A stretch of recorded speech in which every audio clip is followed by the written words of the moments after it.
तांत्रिक महाराज की बात सुनने के बाद ये सभी अपने अपने घरों को वापस पहुंच गए थे।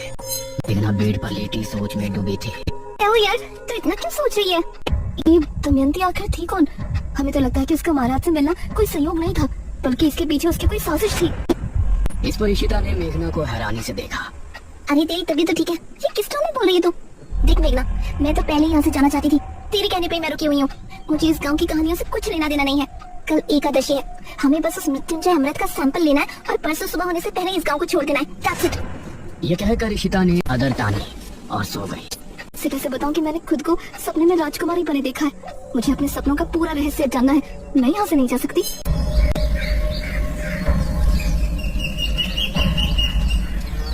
अगले दिन इशिता और मेघना आपस में बातें कर रही थी। आज रात को ठीक 9 बजे हम इस घर से निकल जाएंगे, ठीक है? यार मुझे इस तरह बिना कुछ बताए जाना ठीक नहीं लग रहा। हमें सबको बता देना चाहिए कि हम यहाँ पर मृत्युंजय अमृत के लिए आए हैं। तभी दरवाजे पर दस्तक हुई।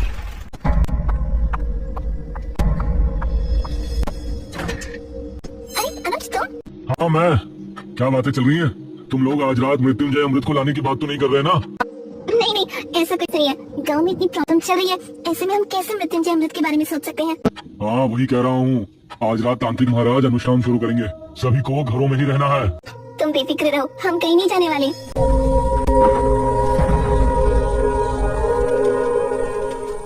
रात होने पर तांत्रिक महाराज ने अनुष्ठान की तैयारी शुरू की। उनके साथ किले में मुखिया और गांव के 2 आदमी मौजूद थे। वहीं अनुज और उसकी माँ हवेली पर अपने कमरे में बैठे थे। माँ, मेघना और इशिता को भी यहाँ बुला लूं? कहीं उन दोनों को डर लग रहा हो। इस पर ठकुराइन ने मुझको घूर कर देखा। मैं सब समझ रही हूँ, तुम उस शहरी लड़की पर लट्टू हो रहे हो। माँ, बस वो जहाँ है उसे वहीं रहने दो, न जाने कब यहाँ से जाएगी। मेरा बस चले तो मैं अभी उसे इस घर से निकाल दूं। उस समय इशिता और मेघना घर के पिछले दरवाजे से निकल रही थी। मुझे कुछ ठीक नहीं लग रहा। ये लोग क्या सोचेंगे? हम दोनों बस यहाँ मृत्युंजय अमृत चुराने के लिए आए थे। मेघना क्या हो गया यार तुझे? हमारी जॉब, हमारा फ्यूचर खतरे में है। हम इस राजा रानी वाली कहानी में उलझने नहीं आए थे। ये इन गाँव वालों की प्रॉब्लम है, हमारी नहीं। तो चल ना जल्दी। ये दोनों घर से निकलकर गली की तरफ आ गई थी। गांव में सभी लोग अपने अपने घरों में बैठे थे। सभी तांत्रिक महाराज के अनुष्ठान सफल होने की प्रार्थना कर रहे थे।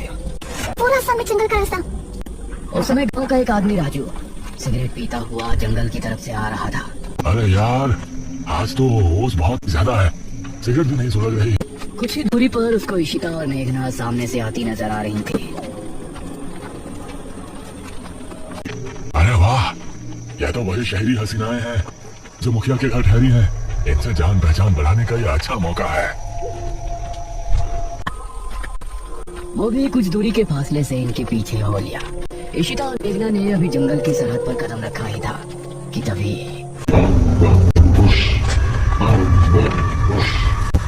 सुनकर ये दोनों चौंक पड़े। वही आवाज़ है, निशिर मोलो। और राजू भी इस आवाज को सुनकर डर गया। हे भगवान, निशिर मोलो। राजू का दिल दहल उठा। उसने पाया कि वह आवाज ठीक उसके पीछे से आ रही है। उसने जैसे ही पलट कर देखा तो निशिर मोलो ठीक उसके सामने थे। एक पल को राजू की सांसें मानो रुक सी गई। तब ताबूत अपने आप खुल गया। उससे 2 भयानक हाथ निकले जिन्होंने राजू को ताबूत के अंदर खींच लिया। राजू की चीख सुनकर इशिता और मेघना दोनों ही बेहद डर गईं। मैंने पहले ही कहा था ना, आज जंगल जाना ठीक नहीं होगा। यार बहस मत कर, जल्दी चल, हम वापस घर चलते हैं। इस तरफ तांत्रिक महाराज अनुष्ठान को शुरू कर चुके थे। वो आंखों को बंद किए लगातार मंत्रों का जाप कर रहे थे।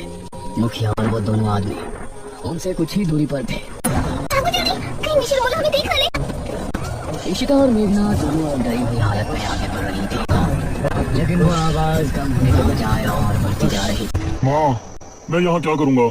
मैं भी किले पर जा रहा हूँ। हो सकता है पिताजी को मेरी जरूरत हो। अरे भूल गए क्या? किसी को भी बाहर नहीं निकलना है। अरे मुझे कुछ नहीं होगा। वैसे भी निशिर मोलो की आवाज अभी तक नहीं सुनाई थी। मुझे नहीं लगता कि वो आ जाएंगे। कहकर अनुज अपनी माँ की बात काटते हुए घर से निकल गया। इस तरफ तांत्रिक महाराज भी अपनी आंखें बंद किए ध्यान मग्न थे। तांत्रिक महाराज ने खुद को एक अंधेरी जगह पर पाया। क्या यहाँ कोई है? सामने से कोई जवाब नहीं आया और तांत्रिक महाराज के पास एक तितली आकर रुकी। वो तितली अंधेरे में चमक रही थी। वो कुछ देर उनके पास रुकी रही और फिर एक तरफ चली गई। तांत्रिक महाराज भी अब उसके पीछे हो लिए। काफी देर तक चलने के बाद तितली जमीन पर बैठ गई। तांत्रिक महाराज ने पाया कि जमीन पर एक दरवाजा लगा हुआ है। वो तितली उस पर बैठते ही गायब हो गई। मेघना और ऋषिता को भागते हुए काफी समय हो गया था। किला इनके सामने ही था। सामने से अनुज भी आ रहा था। उसने हम दोनों को सामने से आता हुआ देखा।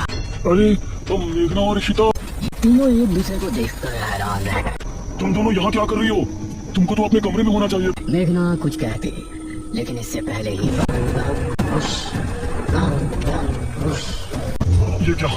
निशिमोलो आ गए। निशिमोलो की आवाज सुनते ही ये तीनों बुरी तरह डर गए और अब किले के अंदर भी उनकी आवाज पहुंच रही थी। डरो नहीं, तांत्रिक महाराज ने पहले ही कहा था कि निशिमोलो यहाँ जरूर आएंगे, लेकिन हमें डरने की जरूरत नहीं है।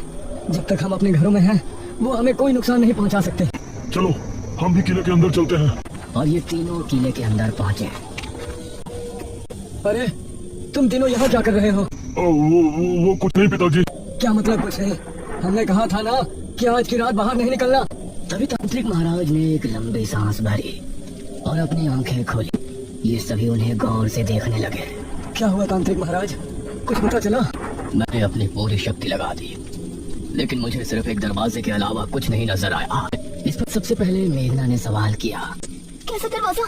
वो दरवाजा किसी चौखट पर नहीं बल्कि जमीन पर लगा हुआ है। शायद कोई तहखाना है। इसका मतलब है कि वो किताब किसी तहखाने के अंदर ही है। ठीक है महाराज, हम लोग सुबह होने पर गांव के कुछ आदमियों को लेकर राजमहल जाएंगे और उस तहखाने को ढूंढेंगे।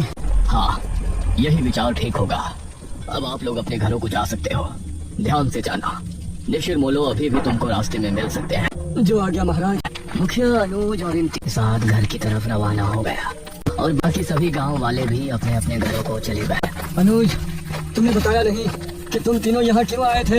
वो पिताजी, मुझे आपकी चिंता हो रही थी और इन दोनों को भी ना जाने क्यों घर पर डर लग रहा था। हाँ, इसीलिए ये भी मेरे साथ चली।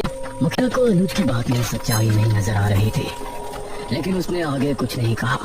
कुछ देर बाद ये चारों घर पर पहुंचे।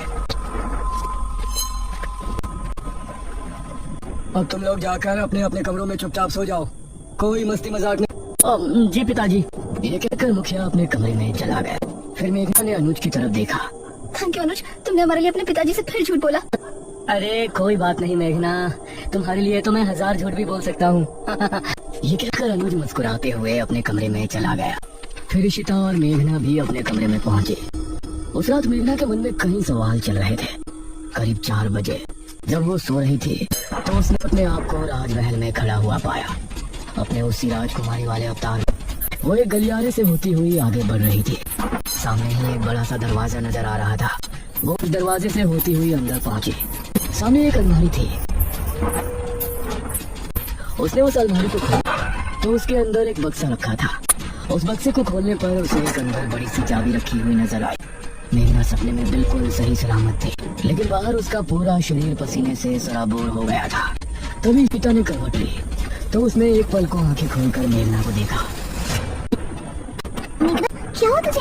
उठ। उसने मेघना को झंझोड़ा तो मेघना की नींद टूटी। क्या हुआ तुझे मेघना? देख तुझे कितना पसीना आ रहा है। मेघना नींद से जागी और लंबी लंबी सांसें लेने लगी। अरे कुछ तो बोल, कोई बुरा सपना देखा क्या? मेघना ने इशिता के जवाब में हल्का सा हाँ में सर हिलाया। इशिता ने उसे पीने के लिए पी दिया और फिर उससे लिपट कर लेट गए।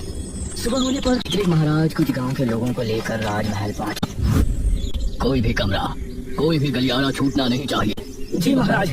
गांव के सभी लोग अब अलग अलग गलियारों में चले। एक आदमी जिसका नाम मनीष था, वो एक कक्ष के सामने खड़ा था। उसने जैसे ही दरवाजा खोला तो कहीं चमगादड़ तेज शोर करते हुए वहां से निकले। उसने खुद को संभाला और कमरे के अंदर दाखिल हुआ। हे भगवान, कितना बड़ा कमरा है।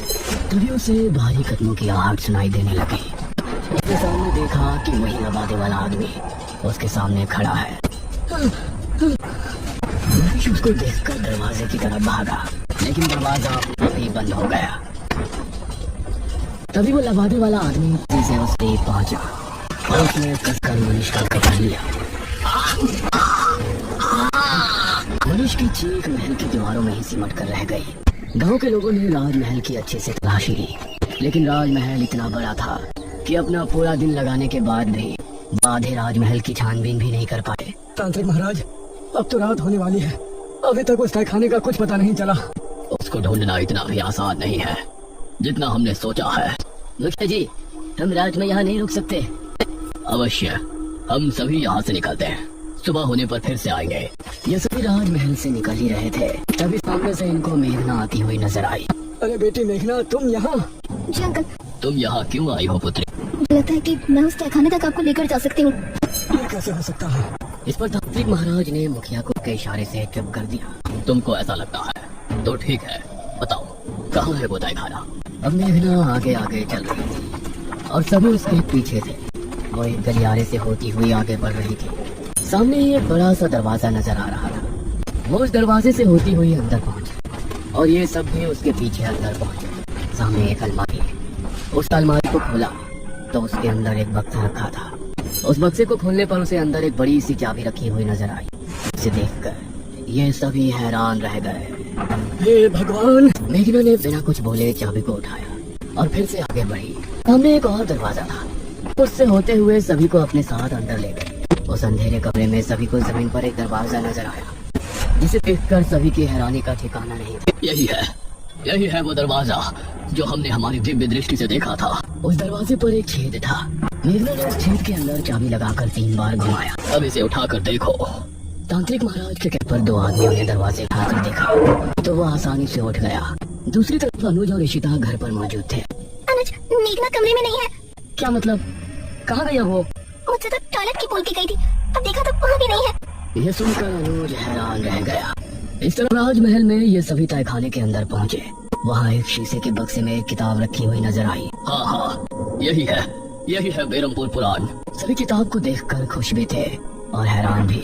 पुत्री, इसे उठाओ और फिर हम किले पर चलते हैं। मेघना ने जैसे ही किताब को बक्से से उठाया तो अजीब सा शोर उत्पन्न हुआ। ये कैसी आवाज है? तभी तहखाने के हर एक कोने से बिच्छू निकलकर इनकी तरफ आने लगे। सभी निकलो यहाँ से, जल्दी! अब सभी तेजी से ऊपर की तरफ भागे, लेकिन एक आदमी को बिच्छुओं ने सीढ़ियों पर ही अपनी चपेट में ले लिया। उस आदमी को एक ही पल में बिच्छुओं ने कंकाल में बदल दिया। बाकी सभी लोग डरी हुई हालत में महल के मुख्य द्वार की तरफ भागे। मेघना सबसे आगे भाग रही थी।